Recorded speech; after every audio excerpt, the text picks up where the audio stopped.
Bom, Malu, a primeira coisa que eu queria saber um pouco é sobre a palavra. A palavra sempre foi muito importante para você, né? Tanto na sua escrita, quanto na literatura, quanto na sua pesquisa do jogo teatral com o texto. E aí, queria que você falasse um pouco, uma curiosidade que eu tenho, quais foram as suas primeiras ou mais importantes relações ou contatos com a palavra, com a literatura que você teve na sua vida? Legal, essa pergunta é legal, né, Júlia? Eu sempre fui uma pessoa que gostou muito de ler, toda a vida aprendi a ler relativamente cedo, aos 5 anos e pouco, e sempre gostei muito de ler, fui muito estimulada para isso. Me lembro perfeitamente que os meus, além do 1 ou 2 livros de imagens, que eu me lembro muito bem, na sequência, meus primeiros livros de literatura mesmo foram Monteiro Lobato. Eu sou uma geração que lia e devorava Monteiro Lobato. Então eu me lembro perfeitamente de ter a coleção do Monteiro Lobato na prateleira de casa e de terminar alguns volumes e ficar muito triste porque tinha acabado, terminar, virar e começar tudo de novo e reler esses livros. Então, a literatura sempre teve um peso muito importante na minha relação com o mundo, na minha descoberta do mundo. E eu me lembro perfeitamente de ter descoberto a história da humanidade através da História do Mundo para Crianças, do Monteiro Lobato, e através dos 12 Trabalhos de Hércules, que foi a porta para a mitologia.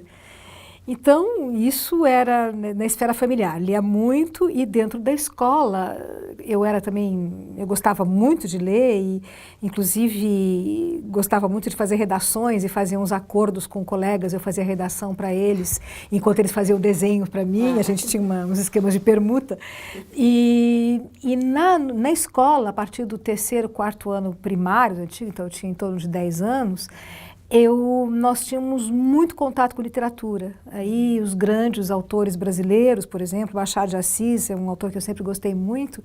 E a literatura, já nessa esfera, já nessa fase dos 10 anos de idade, foi uma porta de entrada muito forte para o teatro para mim. Porque eu me lembro perfeitamente de uma professora que eu tinha de português que dizia sempre que achava que eu tinha muita imaginação e que seria legal se eu experimentasse fazer um pouco de teatro, que eu lia muito bem os textos, que eu gostava de dizer os textos em voz alta. Então tudo começou por aí. Começou com um desejo muito grande de alguma maneira de tornar vivas aquelas palavras, aqueles universos que eu descobria na leitura. E eu estou falando de uma escola primária na qual nós éramos muito estimulados a, de alguma maneira, tornar a palavra viva. Fazer com que aquilo que a dimensão da palavra deitada no papel se transformasse em corpo vivo. Então, de uma certa maneira, eu te diria que foi através da literatura por um lado e da dança, mais especificamente do balé por outro, que eu comecei a mergulhar, descobrir os prazeres do universo do teatro. Entendeu? É muito interessante, porque são 2 universos que corriam em circuitos completamente paralelos, para os quais na época não se via nenhuma conexão. Hoje essa conexão parece evidente, mas naquele momento não era. Então, por um lado, era a delícia de imaginar outros mundos, de me colocar na pele de personagens via literatura. E, por outro lado, o prazer de um trabalho muito rigoroso no ponto de vista, no plano físico, no plano de uma expressividade do corpo. E é muito curioso, porque eu achava o máximo ter uma professora de balé que desse bronca, que desse umas cutucadas com varetinha assim, na perna, quando a perna estivesse mal posicionada e coisas do tipo. Então, sempre foi uma entrada muito forte nessa perspectiva de me colocar em outros planos e de ver o mundo com um olhar emprestado de pessoas fictícias. Continuou sendo na sequência também. Hoje em dia, quais os autores que mais te chamam a atenção? Alguns... Olha, hoje, por incrível que pareça, Ana Júlia, eu leio muito menos romance do que eu lia na adolescência. Então, é uma coisa que eu tenho uma certa dor, assim, porque, na realidade, eu gostaria de acompanhar mais de perto os novos brasileiros e os estrangeiros, mas eu tenho uma pilha de livros me esperando, uma pilha de romances me esperando, que eu não estou conseguindo dar conta, entendeu? E isso é um paradoxo que me intriga muito. E eu tenho conversado sobre isso com pessoas da minha faixa de idade, universidade e é uma constante. Nós, de certa maneira, amealhamos uma certa experiência de leitores e agora essa experiência, infelizmente, não está se renovando como deveria ou como a gente gostaria. Então, eu tenho, assim, delírios, assim, imagens. Eu sempre comento isso com os alunos em vésperas de férias, uma imagem de sonho, assim, que é poder dispor de uma tarde inteira para poder ficar numa rede, uma pilha de romance do lado, lendo, sem ninguém que me diga, ou sem eu mesmo me dizer, tem um prazo, tem uma hora que isso aí vai ter que ser cortado, entendeu? Então é muito curioso isso, acho que é interessante, é meio triste observar esse momento, mas enfim, é assim. É assim. Sim. Tá bom. Agora eu queria que você contasse, avançando um pouquinho assim no seu tempo, você que é uma importante professora de professores, né? Formadora de futuros formadores.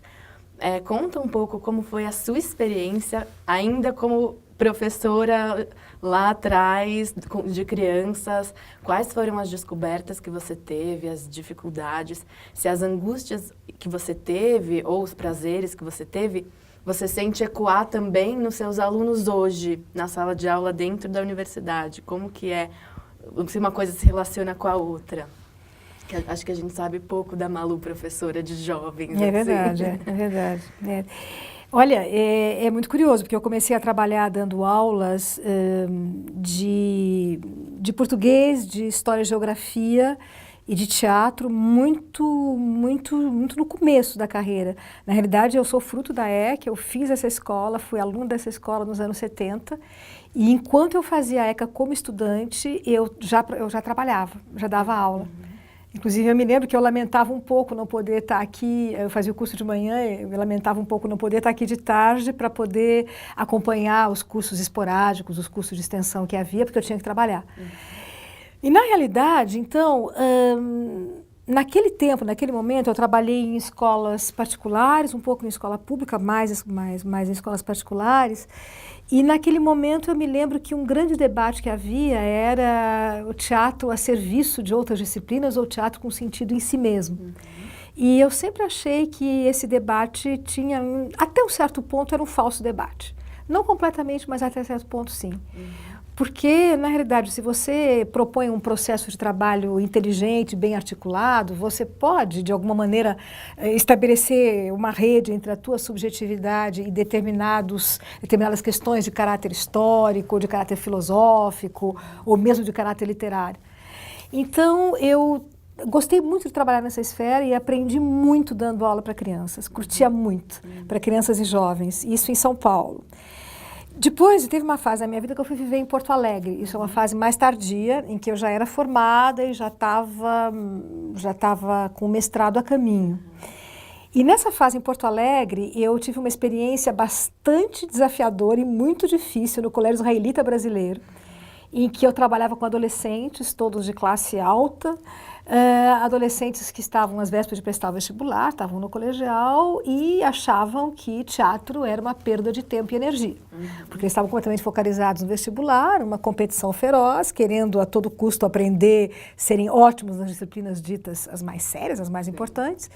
E foi nessa fase que eu penei muito, porque eu tinha havia um trabalho que ao mesmo tempo era prévio, era concomitante ao trabalho teatral propriamente dito, que era, de alguma maneira, fazer com que eles descobrissem o prazer que o prazer e o aprendizado magnífico que estão contidos no fato de você experimentar ser um outro, né?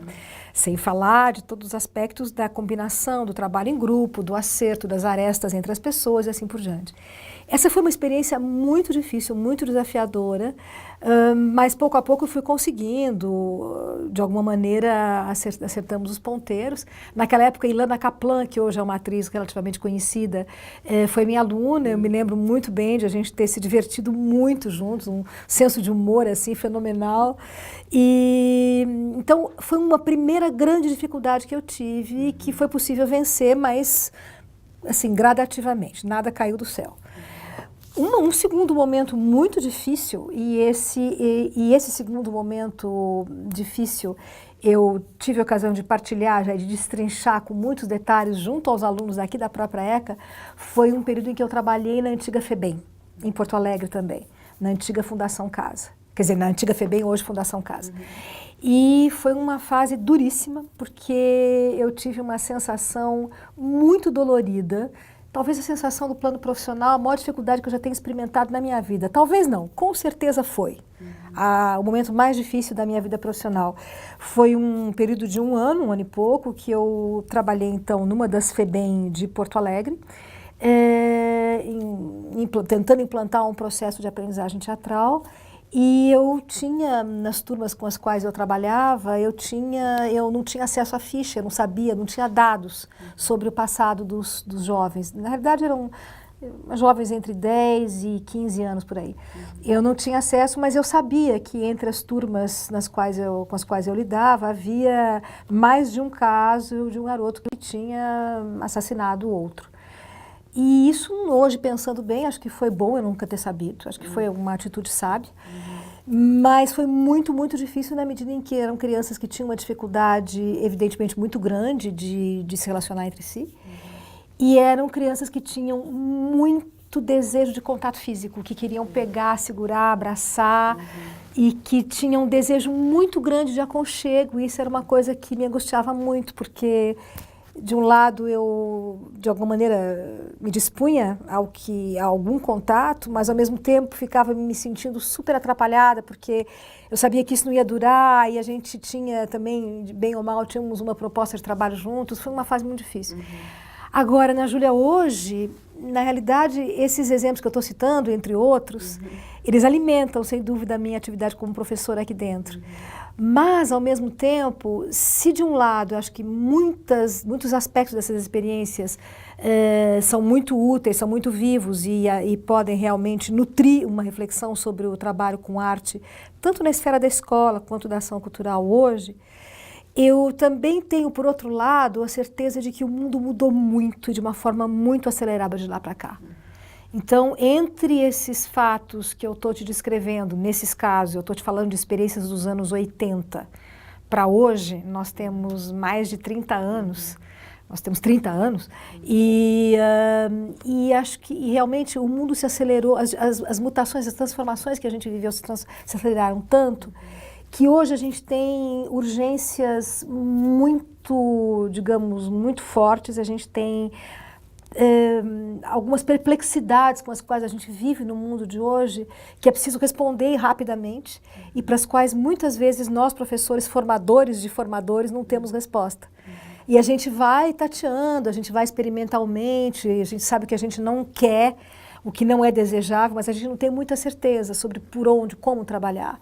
Então hoje, por exemplo, dentro da formação em artes cênicas aqui na ECA, eu me defronto com alguma regularidade com grandes pontos de interrogação experimentados pelos alunos que, quando vão atuar, por exemplo, na periferia da cidade, se defrontam com algumas restrições impostas por pessoas vinculadas ao tráfico de drogas e que exigem algumas regras de funcionamento para o trabalho teatral feito, sobretudo, quando é fora da esfera escolar.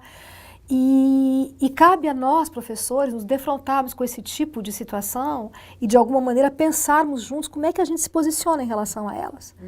E isso está, assim, esse tipo de dificuldade que antigamente dizia respeito às franjas da cidade, à periferia da cidade, hoje estão absolutamente mescladas ao nosso cotidiano mais próximo. Então, eu te diria que a tarefa de formar professores hoje, ela está cada vez mais difícil, cada vez mais complexa, cada vez exigindo de nós alguma clareza possível, alguma coerência, e acho que mais do que tudo, uma espécie de estado de alerta constante, uma disponibilidade para o debate com os nossos pares, porque nenhum de nós tem certeza sobre como é a melhor maneira de agir, mas o que a gente pode é se dispor a debater, a conversar e a, de alguma maneira, pensar junto. E como que você vê essa importância da sua atuação dentro desse cenário que você acabou de falar, né, tão difícil, enfim, dos seus alunos atuarem? Qual que é a diferença, por exemplo, hoje, de eles poderem experimentar essa função de professores ou mediadores culturais, artísticos, e da sua época lá atrás, quando você era aluna do CAC, nas artes cênicas, tinha algum acompanhamento lá, não tinha? Quão importante é esse papel que você faz, essas atividades, enfim? Olha, essa pergunta, essa questão é uma questão que poderia render assim, uma série de entrevistas e de conversas. Porque se nós formos cotejar o que foi a minha experiência como estudante no CAC, no antigo, no que é hoje o CAC, né? Naquela época tinha outro nome, nos anos 70, passando pelo mestrado, final dos anos 70, em relação à minha atuação como docente hoje, em 2015, nós vamos ver que tem um gap aí, tem um buraco monumental. Na realidade, tem uma continuidade, tem um acúmulo, tem uma progressão que poderia ser, digamos, uma trajetória interessante para a gente analisar o próprio crescimento da ECA. Na medida em que, quando eu era estudante, aliás, eu entrei aqui nessa escola porque naquele momento havia uma escola de comunicações culturais, recém-aberta, que era uma escola tida como uma escola extremamente inovadora, porque ela tinha como objetivo formar editores, jornalistas, musicistas, artistas plásticos, atores ou artistas de teatro, pensadores de teatro, mas não se sabia muito bem o que era essa escola. Era uma escola tida como interessante porque muito nova, porque muito desconhecida. Então eu entrei aqui sem saber muito bem se eu ia me dirigir para o jornalismo ou para o teatro. No meio do caminho decidi entrar pela carreira da reflexão sobre teatro, sobretudo quando eu soube que havia uma professora aqui chamada Maria Alice Vergueiro, que atuava numa esfera até então inédita, que era a das relações entre teatro e educação. E a Maria Alice, então, foi nossa professora durante algum tempo, uma mulher interessantíssima, que continua super ativa, dirigindo e atuando, mas extremamente ousada, transgressora, e evidentemente acabou vivendo enormes conflitos com a instituição, e então a passagem dela foi relativamente curta aqui. E na sequência eu tive Ingrid Coldela como professora. Hoje é uma grande colega, na época foi professora. Aquele momento era um momento extremamente precário, em que nós atuávamos todos no antigo pavilhão B9, em que nós tínhamos uma série de salas de aula e tínhamos uma sala maior com um buraco no meio que a gente chamava de piscina. Esse era o nosso espaço cênico. E nessa piscina nós fizemos misérias, assim, atuamos muito, fizemos trabalhos interessantíssimos, e a gente tinha uma vontade muito grande de pensar a relação entre teatro e educação. Era um momento histórico em que havia um debate muito vivo sobre questões educacionais, se pensava a educação, se discutia a educação, estávamos em plena ditadura e discutíamos muito que instrumentos nós tínhamos, quais eram as brechas de atuação que a gente poderia eventualmente alargar, tendo em vista a formação de indivíduos com espírito crítico que pudessem pensar melhor esse mundo no qual a gente estava, essa coerção que a gente vivia no cotidiano dentro da universidade, dentro do país, esse peso dos anos de chumbo. E a gente lutava com dificuldades homéricas. A gente não tinha nada, nós não tínhamos verba, nós tínhamos alguns professores que lutavam com uma dificuldade enorme para conseguir cavar uma graninha aqui, uma graninha ali. Então, professores como, por exemplo, Clóvis Garcia, que sempre foi um grande batalhador, professor como o professor Jacob Ginsburg, que foi uma inspiração muito forte na minha trajetória, que continua à testa da Editora Perspectiva, que é uma das grandes editoras de teatro no país, a maior, sem dúvida, eram docentes que se dedicavam à tarefa de formação com muito pique, mas com pouquíssimos recursos. E nós muitos de nós trabalhávamos, estudávamos e sempre lutando com o pingadinho. Pouco a pouco as coisas começaram a melhorar e eu me lembro que houve um momento em que eu cheguei a ser professora voluntária. Essa figura, não sei se vocês conhecem, isso saiu completamente da esfera das perspectivas. Talvez agora volte diante da conjuntura atual. A figura do professor voluntário era o seguinte, era um estudante um estudante pesquisador, ou recém-mestre, ou em vias de se tornar mestre, que de alguma maneira se prontificava a atuar como professor em caráter voluntário, sem receber. E foi nessa medida que eu comecei a atuar junto com a professora Ingrid, o professor Jacó, como voluntária. Isso era uma questão que me embananava um pouco. Eu ficava me perguntando se isso tinha algum sentido, ser professora voluntária. Você Até já tinha se formado? Já tinha me formado. Eu ficava me perguntando até que ponto atuar como voluntário não seria simplesmente tapar o sol com a peneira, escamotear uma necessidade de contrato. Mas, enfim, eu acabei acertando meus dilemas de consciência na medida em que eu era bolsista e eu achava que eu decidi que valeria a pena enfrentar, viver essa fase. Então, esse momento foi um momento em que, junto com o professor Jacó Ginsburg, nós montamos muitas reuniões, muitos debates que foram importantíssimos. E nesse momento, Ingrid, Jacó, uma pequena contribuição minha, a licenciatura em artes cênicas começou a ter um impulso maior. E de lá para cá, nós estamos falando agora anos 80, tá? De lá para cá o progresso passou a ser notável. O acúmulo começou a se fazer sentir, a se dar de forma gradativa. A criação do pós-graduação foi um marco, sem a menor dúvida. Assim que a gente começou a instituir a pesquisa em artes cênicas, primeiro no nível do mestrado, em seguida, em 81, 76, 77 no mestrado, 81 em diante no doutorado, aí houve um salto realmente de repercussão da ECA em termos dessa área, na medida em que nós começamos a receber estudantes do Brasil inteiro. E esse foi um dado super importante. Então, a partir de 77, mais ou menos, nós começamos a receber professores de teatro de todos os cantos do Brasil, de universidades públicas federais e algumas ocasiões públicas estaduais também, que vinham do Oiapoque ao Chuí, por assim dizer, passar pela ECA para ter uma formação como mestre e doutor em artes cênicas, para, na sequência, voltar para os seus lugares de origem e instalar seus mestrados e doutorados nas universidades públicas de origem. E foi nesse momento, então estamos falando de anos 80, no qual a pesquisa em artes cênicas, especialmente na área de pedagogia do teatro, na área das relações entre teatro e educação, teve um boom considerável. E a ECA começou, a formação que nós propunhamos aqui, que a gente oferecia, ela passou a ter uma repercussão realmente nacional e internacional, muito na França, eu diria, através da professora Ingrid, um bocado nos Estados Unidos também, no Reino Unido, nos países da América Latina, um pouco depois, não foi tão rapidamente, foi numa onda, digamos, posterior.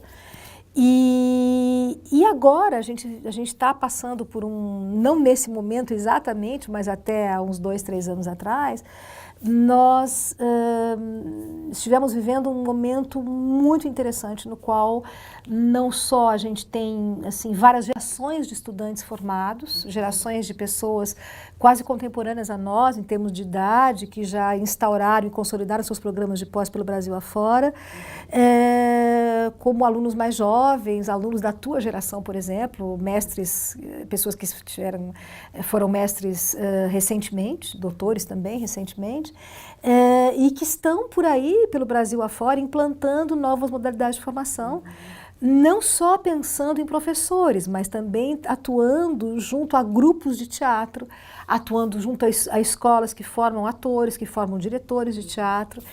Então, a ECA se internacionalizou de uma forma que, evidentemente, ainda não atende exatamente aquilo que a gente sonha para a ECA, mas ela se internacionalizou bastante. E eu, particularmente, tive a ocasião de fazer um doutorado fora, na França, e de ter viajado um bocado pelo país e ter contribuído de alguma maneira para disseminar o que a gente vem fazendo no Brasil nessa área, junto a pelo menos 2 grupos de pesquisa nessa linha na França. Então, acho que é notável a rapidez com a qual tudo isso aconteceu e o fato de que hoje nós temos um prédio com 2 teatros muitíssimo bem equipados, que evidentemente estão sempre precisando de novos investimentos, porque o teatro não para de se transformar, com isso os equipamentos também. Hoje a gente faz teatro não só em espaços teatrais, mas em N outros espaços. Mas a gente tem uma escola hoje com recursos muito bons, extremamente atualizados. E é muito interessante, né, Júlia, quando a gente sai do Brasil ou para estudar, ou para trabalhar, e quando a gente volta para a ECA, coisa que me aconteceu muitas vezes na vida, quando eu fui para o Rio Grande do Sul, fui para a França, depois mais tarde fui para o Marrocos, ao voltar para a ECA, é muito interessante ver como a gente redescobre os recursos que a ECA tem, a liberdade de trabalho que a gente tem nessa escola, que é absolutamente notável, as parcerias que a gente tem, grupos de trabalho, colegas com quem a gente tem percursos de muitos anos de partilha de aflições e alegrias. E essa escola realmente ela é uma referência, não só na vida pessoal de professores da minha geração aqui dentro, como de muitas outras gerações posteriores à nossa. Interessante. Uma vida. É uma vida, né? É uma vida. Que bom, que bom. Dentro dessas contribuições todas, né, bom, teve inúmeras, mas uma delas, como você começou a falar junto com a Ingrid, foi todo o estudo com a viola, Spolin. Como que aconteceu? Ela que te convidou? Como que surgiu essa ideia? Você era professora? Já era professora, ainda não? Como que foi? Quase, eu já estava formada. O jeito pelo qual a gente começou a trabalhar o sistema de jogos teatrais da Viola Spolin é muito semelhante ao jeito pelo qual muitos grupos de teatro vêm se formando recentemente dentro do nosso departamento. É muito similar. Hoje você pode observar que dentro do Departamento de Artes Cênicas, sai do Departamento de Artes Cênicas, o germe de muitos grupos de teatro que estão atuando aí na cidade de São Paulo de uma forma muito ativa e que estão contribuindo para transformar o cenário teatral da cidade. E a história do nosso grupo foi muito semelhante. Na realidade, a história do nosso grupo nasce de uma insatisfação. Porque, uma vez formados, a minha turma formada em 73, 74, nós chegamos à conclusão que a nossa formação tinha sido muito interessante, mas insuficiente. E nós, um grupo de pessoas recém-formadas, resolvemos que a gente gostaria de continuar juntos para trabalhar mais, para estudar mais, para ler alguns livros que a gente sabia que eram chave dentro do cenário internacional, mas nós não tínhamos tido ocasião de ler ainda. Então nós nos juntamos para formar um grupo e para partilhar essas leituras e conversar sobre elas. Então foi nesse momento que nós nos juntamos, então, a professora da disciplina, que no caso era a Ingrid Coldel, e uma turma alguns alunos da mesma turma, que eram Karin Meloni, Karin Müller, eu, Beatriz Ângela, que era de letras, que se juntou a nós, Sandra Chakra, e esse grupo, então, começou a fazer um programa de leituras e de experimentações práticas. Esse grupo começou com uma meia dúzia de pessoas, se ampliou muitíssimo e depois, como só ia acontecer, minguou um bocado. Então, o que a gente fez foi um trabalho notável, foi assim, acho que a segunda grande escola de teatro que eu vivi, na medida em que nós começamos a estudar o texto da Viola Spolin, que naquele momento ainda só era encontrado em inglês, e nós descobrimos que não dava para entender o que era aquela proposta sem experimentar. Então passamos a dedicar um determinado horário por semana, 2 vezes por semana, para experimentar praticamente o que estava prescrito naquele livro, Improvisação para o Teatro. E foi a partir das experimentações que nós fomos descobrindo a terminologia de trabalho, que foi nascendo a perspectiva de traduzir o livro, e que nós começamos a descortinar um universo interessantíssimo de trabalho, calcado no jogo, mas numa perspectiva de inclusão da plateia desde o primeiro momento. A plateia deixou de ser a grande ameaça do dia da estreia e passou a ser um elemento incluído na experimentação lúdica cotidiana. E foi a partir daí que nasceu, então, um veio de trabalho que acabou se disseminando pelo Brasil todo, a partir desses nossos percursos de viagem, de todos nós essa geração de professores, Bianchi, Ingrid, eu e os demais, que viajamos muito pelo Brasil afora, e esse veio de trabalho deu frutos muito ricos, continua dando, E porque nós não estamos falando de um método de trabalho, nós estamos falando de um sistema, nós estamos falando de princípios de atuação que são extremamente preciosos para um trabalho de caráter formativo, seja numa perspectiva de se trabalhar o que não se trabalha mais, o teatro naturalista, não é mais essa perspectiva há muito tempo, na perspectiva de se trabalhar eventualmente performances, modalidades não ilusionistas de teatro e assim por diante. Então, foram laços muito fortes que se estabeleceram naquele momento, porque a gente resolveu que a gente queria continuar a formação.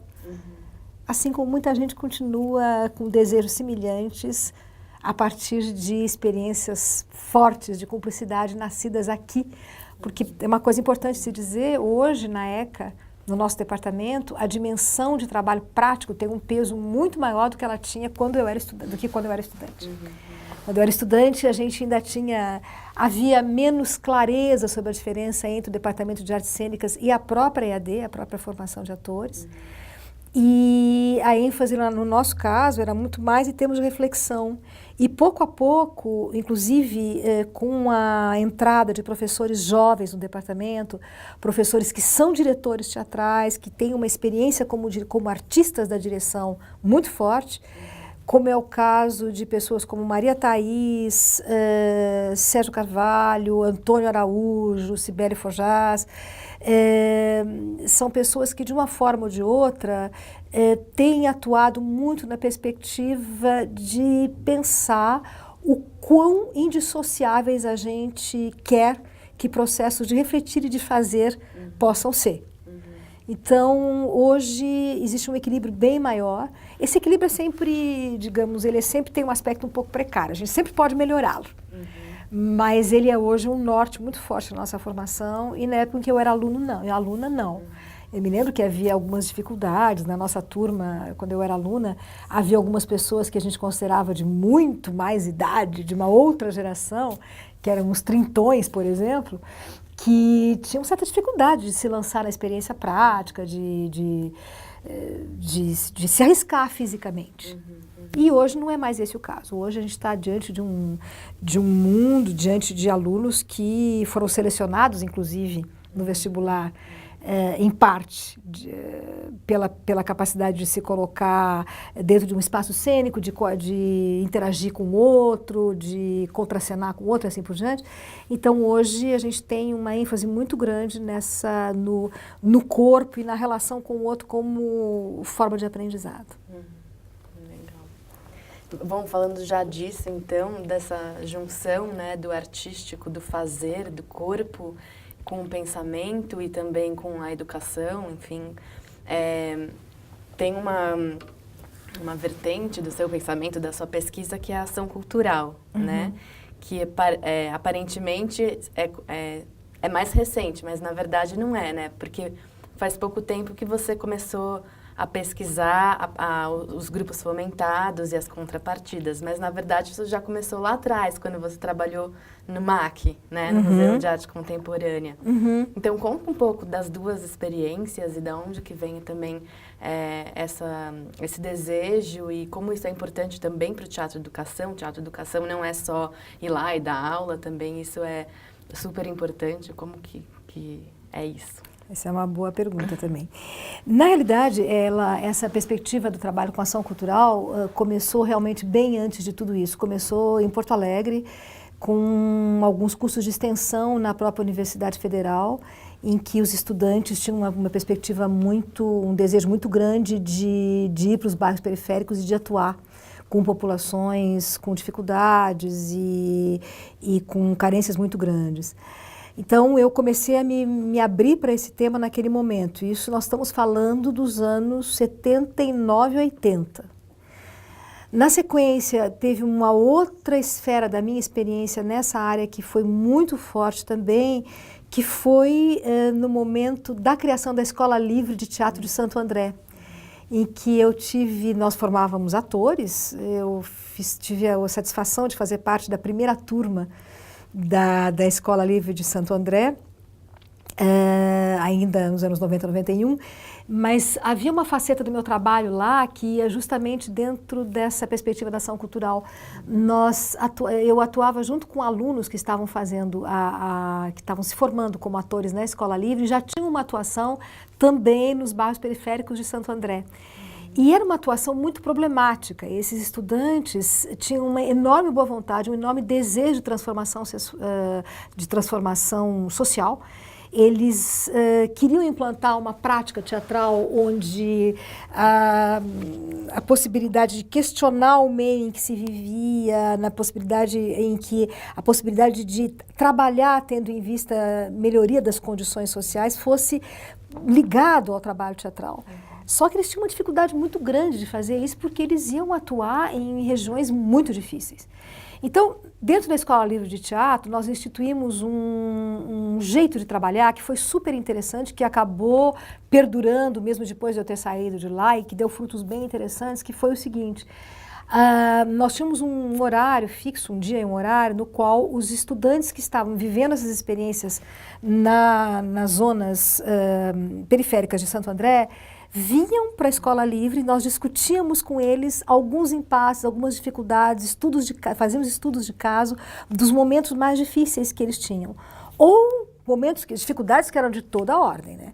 Desde a relação com a instituição que os abrigava, que no mais das vezes eram ONGs, passando por casas de cultura, bibliotecas, centros culturais, passando pelas dificuldades materiais, que eram de tudo quanto era tipo, dificuldades de vocabulário, de adequação entre a língua falada pelo coordenador e as modalidades a gíria e as imagens usadas pelos alunos, jovens e crianças. Isso foi uma experiência interessantíssima de coordenação, de uma meta, de uma reflexão sobre a ação cultural que estava acontecendo, na qual eu acabei me envolvendo muito, inclusive visitando alguns desses locais. Depois houve a fase MAC, que foi um momento muito interessante em que eu prestei um concurso e atuei, né, no Museu de Arte Contemporânea, coordenando as pesquisas que a equipe de educação, na época o museu era dirigido pela Ana May Barbosa, havia uma equipe muito forte de educação e que fazia visitas guiadas e que organizava pesquisas dentro do MAC. Então, eu coordenei muito a atuação do MAC no sentido de pensar, junto com o pessoal da Divisão de Educação, como trabalhar com visitas guiadas dentro do Museu de Arte Contemporânea, aqui, junto aos grupos de visitantes os mais variados. Crianças, jovens, dos meios os mais diferentes, o que consistia também em uma modalidade de ação cultural dentro da própria USP, onde eu aprendi muitíssimo, onde a gente tinha que se colocar problemas muito interessantes, como o que significa abrir o apetite em relação à fruição estética. E aí pensamos na realidade atuamos em muitas frentes, projetamos curso em que não chegou a se concretizar como a gente gostaria, mas curso em que a gente aliaria questões ligadas à dança, ao movimento, ao acervo do próprio MAC. E foi uma fase muito interessante. E na sequência, um pouco paralelamente, quase que nesse mesmo momento, houve um outro trabalho de ação cultural que eu tive a ocasião de fazer, onde eu aprendi muitíssimo, que foi bem difícil também. Não tão difícil quanto a FEBEM, mas bem delicado. Eu atuei junto à Secretaria de Cultura da própria Prefeitura Municipal de São Paulo, no tempo da gestão da Erundina. A secretaria era dirigida pela Marilena Chauí naquele momento, e a minha fatia de trabalho era pensar a ação cultural exercida pelas casas de cultura da periferia de São Paulo, junto aos bairros digamos, das redondezas dessas casas de cultura. Porque naquele momento a perspectiva era muito interessante, foi super difícil implantar, foi realmente muito mais difícil do que a gente imaginava, mas a perspectiva da gestão Erundina era a seguinte, era que nessas casas de cultura a gestão fosse feita o equipamento, então, todo o prédio e os instrumentos de trabalho eram municipais, mas a perspectiva era que nós que estávamos vinculados à prefeitura, pudéssemos instaurar modalidades que levassem a população, pouco a pouco, a se transformar em cogestora daqueles espaços. Isso era extremamente difícil por uma série de fatores. Isso implicava naquilo que era tão desejado quanto de difícil execução, que era planejamento participativo, gestão na qual todo mundo pudesse, a população pudesse opinar e pudéssemos, a partir de discussões muitas vezes laboriosas e longuíssimas, conseguir estabelecer um plano de ação. E foi um período em que eu mergulhei nessa esfera da ação cultural, em termos de uma política pública municipal, indo para as quebradas de São Paulo, enfrentando trajetos insuspeitos, e foi uma fase da minha vida profissional em que eu conheci São Paulo. Posso dizer que foi possível conhecer a cidade. E, curiosamente, hoje está acontecendo uma coisa muito similar, na medida em que, como você mesmo disse, como eu tenho trabalhado com os grupos de teatro fomentados pela Lei Municipal de Fomento ao Teatro, hoje o mapa, a geografia teatral da cidade se transformou muito, e nós temos grupos de teatro espalhados em todos os pontos cardeais do município. Então, hoje, muitas vezes, para a gente assistir um determinado espetáculo, que a gente sabe que é interessante, determinado grupo, a gente tem que enfrentar também a cidade, né? O metrô, o ônibus, em geral, não é o carro, a caminhada a pé para chegar em lugares aos quais a gente não frequenta, mas passa a conhecer, a descobrir, graças ao teatro de grupo. E você tem a dimensão de o quanto esse trabalho avançou dentro da universidade a partir das suas discussões, porque até um determinado momento os seus alunos iam procurar estágios ou trabalho só em escolas. E aí, hoje em dia, tanto na pós-graduação, que tem uma disciplina que você ministra, né, sobre ação cultural e artística, quanto nos estágios na graduação, os alunos têm um pouco amplificado, né, ampliado esse olhar. Tem uma diferença aí, né? Uma diferença notável, porque nós fazemos questão de, como você disse, de disseminar a perspectiva de estágio. Os alunos vão fazer estágio na esfera da ação cultural, nessas instituições todas que eu mencionei, né? Casas de cultura, bibliotecas, muitas vezes em prisões, em locais, em situações realmente os mais, digamos, menos evidentes, onde existe um trabalho teatral no qual essa perspectiva de desenvolvimento da subjetividade, de crescimento pessoal, está totalmente imbricada com a descoberta da linguagem do teatro, né? Então, isso é muito interessante a gente olhar para trás e ver que também, mais uma vez, olhando para trás, esses 30 anos de percurso, evidenciam que, se naquele momento inicial nós tínhamos o universo do teatro, dos atores, aqueles agraciados com uma pretensa noção de talento, os artistas da cena, de um lado. E de outro lado, nós tínhamos as pessoas que se dedicavam à pedagogia, ao crescimento individual, que pensavam a formação de crianças, de jovens na escola e na esfera de ação cultural. E esses dois universos eram vistos como relativamente dissociados, aparentados, mas não muito bem tramados. Estou falando dos anos 70 e 80. Essa radiografia que eu estou tentando fazer muito sucintamente aqui se transformou completamente hoje, e nós estamos diante de uma outra realidade. E isso tem a ver com o trabalho que a gente vem fazendo aqui. Hoje nós temos, além de todos os parceiros da pós-graduação, que são os colegas que vêm incentivando pesquisas nessa área.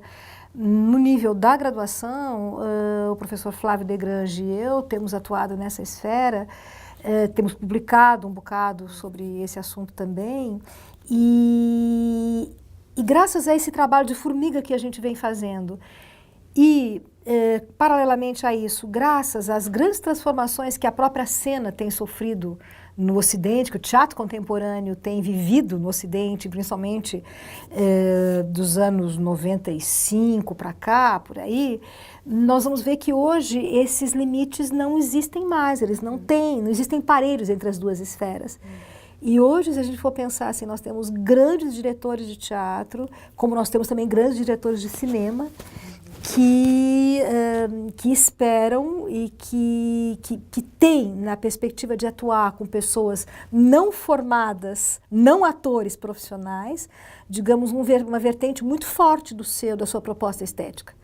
Então, hoje, e nós no Brasil, a gente tem ido muito longe dentro dessa perspectiva. Como eu tenho uma certa familiaridade com o contexto francês, a cada vez que eu tenho a ocasião de discutir esse assunto na Universidade Francesa, eu faço questão de reiterar o quanto, para nós, a perspectiva de crescimento individual e digamos, a uma ótica de caráter pedagógico está muito vinculada às próprias transformações da poética teatral. E realmente isso é alguma coisa que resulta de anos de trabalho, eu diria anos de trabalho muito coesos e muito vinculados digamos, ao universo teatral no qual a gente está mergulhado, na cidade e no mundo. Né? Hoje, São Paulo digamos, faz parte do circuito dos grandes acontecimentos artísticos do mundo. Sempre é assim, graças à Bienal há muitos anos, mas mais recentemente, graças a mostras de teatro e a passagens de grandes diretores teatrais que muitas vezes estreiam espetáculos em São Paulo. E então essas duas esferas estão absolutamente casadas atualmente. E por falar em internacionalização e o fora, você fez o seu doutorado na França e muitas vezes, né, você tem uma ligação direta, mas especificamente o seu doutorado foi feito lá, mas foi sobre questões do teatro-educação brasileiro, exato, certo? Exato. Como foi importante sair para ver o seu país? Essa é uma questão muito interessante que eu curto muito discutir com os alunos, porque é uma experiência literalmente vivida na pele, com muita força. Eu tive essa chance na vida espetacular de ter podido viver um bom tempo na França, com a perspectiva de poder estudar e atuar com diferentes grupos de diferentes universidades do país. E era muito interessante, porque eu sempre percebi que havia um enorme preconceito positivo em relação ao Brasil. As pessoas queriam muito saber como é que era, como é que não era, pediam para mim que explicasse, que contasse como é que as coisas funcionavam aqui em termos de ensino de teatro e assim por diante. E eu explicava com muito prazer, curtia muito e achava muito assim, curioso o como os franceses tinham muita dificuldade de incorporar a dimensão sensorial dentro do trabalho cotidiano na escola, por exemplo. Naquele momento, principalmente, se achava que na escola, a escola é um lugar de aprender a ler, escrever e contar, basicamente, e que o terreno do teatro, apesar de se desejar muito que ele fosse integrado dentro da escola, nós que participávamos de grupos de trabalho que pensávamos a inserção do teatro na escola francesa, nos deparávamos com uma resistência muito grande do corpo docente que realmente acreditava que a esfera do sensível não é uma esfera a ser coberta pela escola. A ótica deles era uma esfera a ser coberta por outras instâncias. Bom, ao voltar para o Brasil, eu me lembro que até, inclusive, quando eu defendi, no momento da defesa do doutorado, houve uma pessoa na minha banca, uma francesa, uma professora francesa, que por sinal tinha escrito um livro, um pouco dentro dessa linha, que me perguntou, e não era ironicamente, era para valer, ela me disse o seguinte: mas por que você na sua tese se preocupa tanto em que a escola seja uma fonte de uma aprendizagem prazerosa no Brasil? Escola, não sei se escola é lugar para ter prazer, escola é lugar para aprender. E eu fiquei muito chocada, porque no momento que você está lá vulnerável numa defesa, escuta uma pergunta dessa, como eu a conhecia, eu sabia que isso não era ironia, isso era para valer, bom, me saí como eu pude, mas ao voltar para o Brasil, acho que o que é fascinante, Ana Júlia, é você descobrir na própria pele como a tua forma de ver o mundo, ela é uma forma entre N outras formas possíveis. O como tudo que você aprendeu como sendo, digamos, óbvio e evidente, estão absolutamente longe de serem óbvios e evidentes. São relativos, são conjunturais, são perspectivas historicamente dadas e que dizem respeito a uma classe social a qual você pertence, a um momento histórico no qual você vive, a uma cultura na qual você está imerso, e eles não têm nada de imutáveis. Então, por exemplo, agora você está falando disso, eu me lembrei do próprio fato da menção que eu fiz agora há pouco, a FEBEM em Porto Alegre. Por exemplo, no meio das dificuldades que eu experimentei lá, eu comento isso pelo menos uma vez com cada turma, apareceu a dificuldade seguinte, que me deu essa dimensão do quão relativas são as nossas certezas. Eu me lembro que, ao trabalhar com os garotos lá num dos bairros de Porto Alegre, eu propus aos meninos, que eles, num primeiro momento, que eles se sentassem no chão, que a gente faria, para a gente fazer uma roda. Porque, evidentemente, dentro do clima da ECA, sentar no chão para um trabalho teatral é o beabá, é o máximo. Você começar a se tornar disponível para o outro e perder as tuas, de alguma maneira, começar a viver uma outra disposição no espaço que te disponha para um outro tipo de relação. E ao pedir para os jovens de Porto Alegre que se sentassem no chão, no círculo, no chão, eu escuto a seguinte reação dos meninos: eu não vou sentar no chão, professora. Eu não vou limpar o chão da FEBEM com o meu uniforme que chegou da lavanderia ontem. Meu uniforme está limpo, eu não quero sentar no chão. Então, esse é um detalhe que tem relação com a tua pergunta, na medida em que ele evidencia o quanto os saberes que a gente constrói ao longo da vida, eles são relativos, eles são vinculados a alguma conjuntura de caráter histórico. E eu tive que imediatamente dar uma guinada e puxar a cadeira, solicitar a cadeira, porque para aquelas crianças a cadeira era fundamental.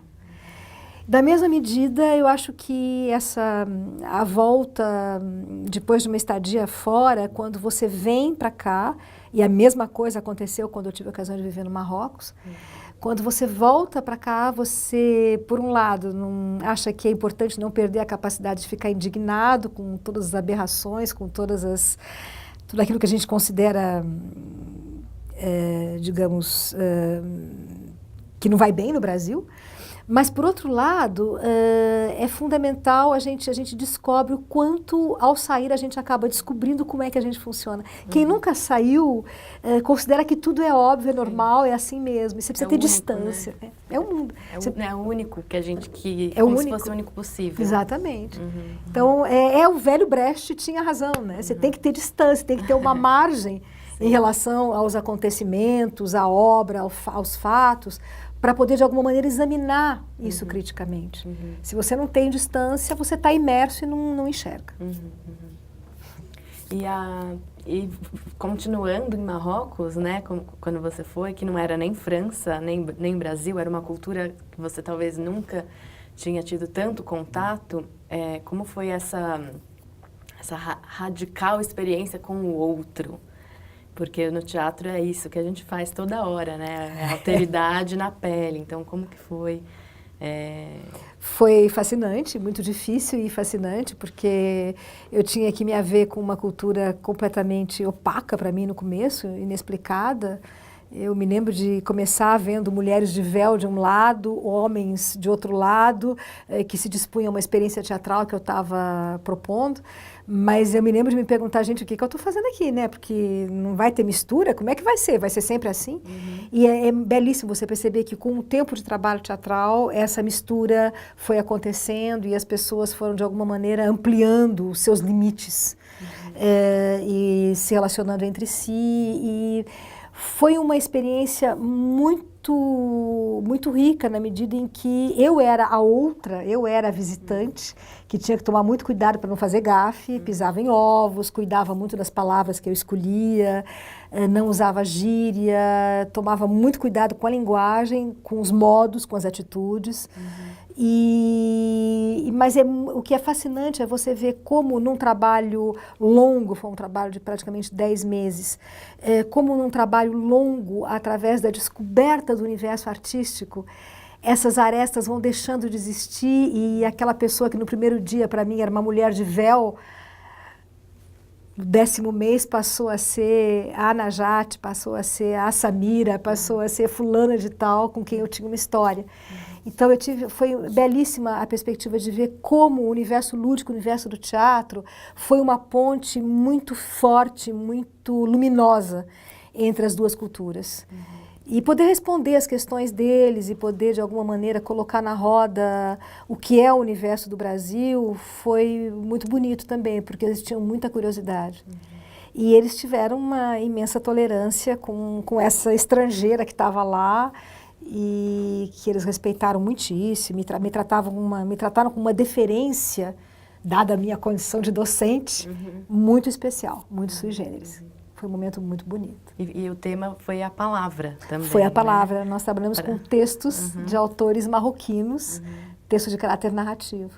E, por sinal, a palavra é um universo fundamental dentro do mundo marroquino, levando em consideração que, assim como o judaísmo e o cristianismo, é uma das religiões do livro, né? Onde a palavra escrita, a palavra de Deus, ela aparece escrita. E isso tem, digamos, isso por capilaridade vai penetrando em todas as esferas do cotidiano de uma forma muito notável, muito especial.